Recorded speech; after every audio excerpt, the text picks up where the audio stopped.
Hi there, my name is John Green, this is Crash Course World History, and today we're going to talk about the Dark Ages, possibly the most egregious Eurocentrism in all of history, which is really saying something. We're Europe! The prime meridian runs through us, we're in the middle of every map, and we get to be a continent even though we're not a continent. But let's begin today with a pop quiz. What was the best year of your life? And what was the worst year? Mr. Green, best 1994, worst 1990. Oh, me from the past. It gets so much better and also so much worse. For worst year, I'm gonna go with 2001. Best year, 2006. All right, now it's your turn, dear pupil. Share your best and worst years in comments during the intro.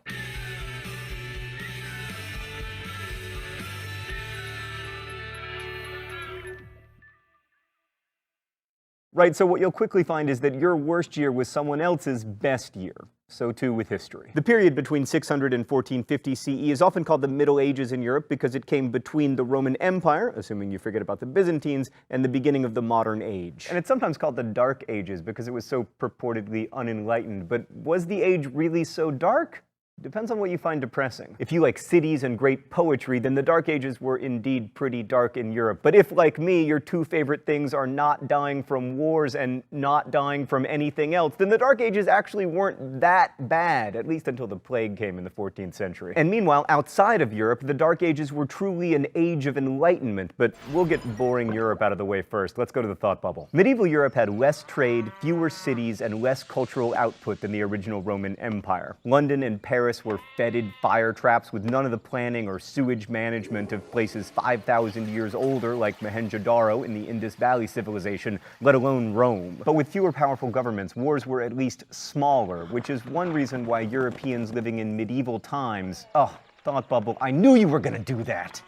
Anyway, people in medieval times lived slightly longer, life expectancy was 30, than Europeans during the Roman Empire, when life expectancy was 28. Instead of centralized governments, Europe in the Middle Ages had feudalism, a political system based on reciprocal relationships between lords, who owned lots of land, and vassals, who protected the land and got to dress up as knights in exchange for pledging loyalty to the lords. The lords were also vassals to more important lords, with the most important of all being the king. Below the knights were peasants, who did the actual work on the land in exchange for protection from bandits and other threats.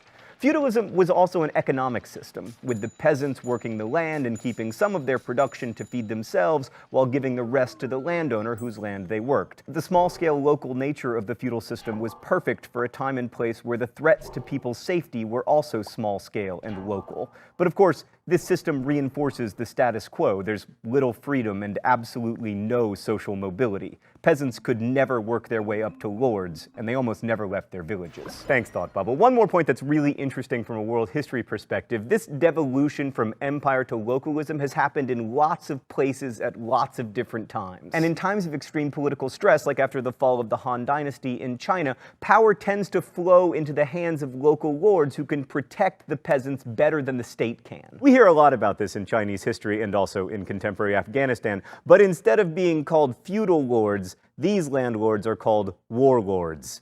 Eurocentrism striking again. The other reason the Dark Ages are called dark is because Europe was dominated by superstition and by boring religious debates about like how many angels can fit on the head of a pin. And while there's something to that, the Middle Ages also saw theologians like Thomas Aquinas, who was quite an important philosopher, and women like Hildegard of Bingen, who wrote all this important liturgical music and also basically invented the genre of the morality play. All that noted, things were certainly brighter in the Islamic world, or Dar al-Islam. So when we last left the Muslims, they had expanded out of their homeland in Arabia and conquered the rich Egyptian provinces of the Byzantines and the entire Sasanian Empire, all in the space of about 100 years. The Umayyad dynasty then expanded the empire west to Spain and moved the capital to Damascus because it was closer to the action empire-wise, but still technically in Arabia. That was really important to the Umayyads because they'd established this hierarchy with the Arabs like them at the top, and in fact they tried to keep Arabs from fraternizing with non-Arab Muslims throughout the empire. This of course annoyed the non-Arab Muslims who were like, I don't know if you're reading the same Quran we are, but this one says that we're all supposed to be equal. And pretty quickly a majority of Muslims weren't Arabs, which made it pretty easy for them to overthrow the Umayyads, which they did in 750 CE. Their replacements, the Abbasids, hold on.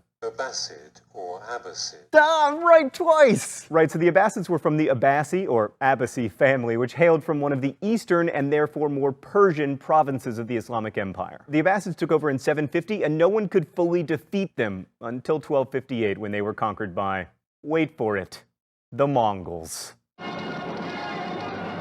The Abbasids kept the idea of a hereditary monarchy, but they moved the capital of the empire to Baghdad, and they were much more welcoming of non-Arab Muslims into positions of power. And under the Abbasids, the Dar al-Islam took on a distinctly Persian cast that it never really lost. The caliph now styled himself as a king of kings, just like the Achaemenids had, and pretty soon the caliph's rule was a lot more indirect, just like the original Persians. This meant that his control was much weaker, and by about 1000 CE, the Islamic Caliphate, which looks so incredibly impressive on a map, had really descended into a series of smaller kingdoms, each paying lip service to the caliph in Baghdad. This was partly because the Islamic Empire relied more and more on soldiers from the frontier, in this case the Turks, and also slaves pressed into military service in order to be the backbone of their army, a strategy that has been tried over and over again and has worked exactly 0 times, which you should remember if you ever become an emperor. Actually, our resident historian points out that that strategy has worked, if you are the Mongols.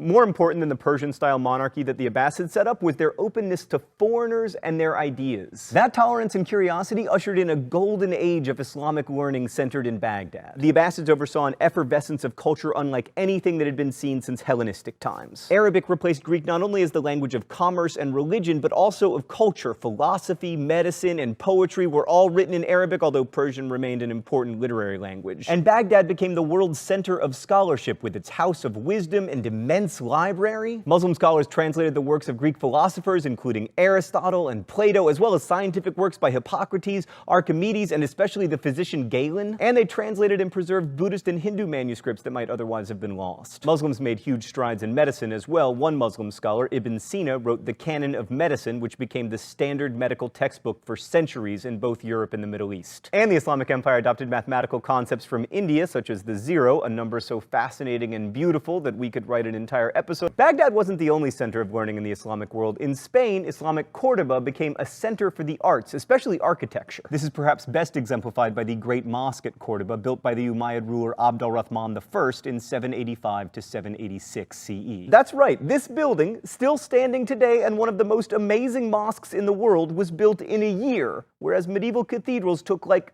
a million years to finish. The Muslims of Spain were also engineers who rivaled the Romans. Aqueducts in Córdoba brought drinkable water into the city, and Muslim scholars took the lead in agricultural science, improving yields on all kinds of new crops, allowing Spanish lives to be longer and less hungry. Everybody wanted to live in Spain. Even the greatest Jewish philosopher Maimonides wanted to live in Spain, but sadly he was expelled and ended up in Alexandria, Egypt. There he wrote his awesomely titled Defense of Rationality, A Guide for the Perplexed. I'm translating the title, of course, because the original text was written in Arabic. Meanwhile, China was having a golden age of its own. The Tang dynasty made China's government more of a meritocracy and ruled over 80 million people across 4 million square miles. And they might have conquered all of Central Asia had it not been for the Abbasids, whom they fought at the most important battle you've never heard of, the Battle of the Talas River. This was like the Ali Frazier of the 8th century, and the Abbasids won, which ended up defining who had cultural influence where, with the Abbasids dominating to the west of the river and China dominating to the east. The Tang also produced incredible art that was traded all throughout Asia. And many of the more famous sculptures from the Tang dynasty feature figures who are distinctly not Chinese, which again demonstrates the diversity of the empire. The Tang was also a golden age for Chinese poetry, with notables like Du Fu and Li Ba plying their craft, encouraged by the official government. And the Sung dynasty, which lasted from 960 to 1258, kicked even more.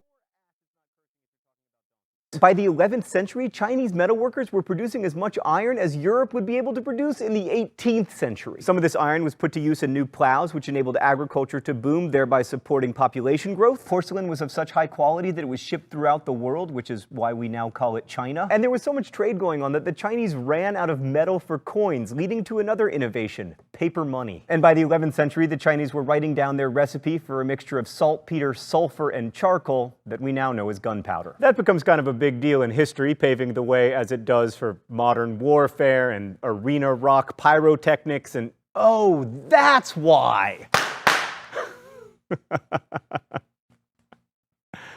Not so dark after all. Thanks for watching. We'll see you next week. Crash Course is produced and directed by Stan Muller. Our script supervisor is Danica Johnson. The graphics team is Thought Bubble, and the show is written by my high school history teacher, Raoul Meyer, and myself. If you like today's video, please click the thumbs up button. You can also follow us on Twitter at The Crash Course or on Facebook. There are links in the video info. Our writer and historian Raoul Meyer also tweets awesome Crash Course pop quizzes, so there's a link to follow him as well. And me, because I'm a narcissist.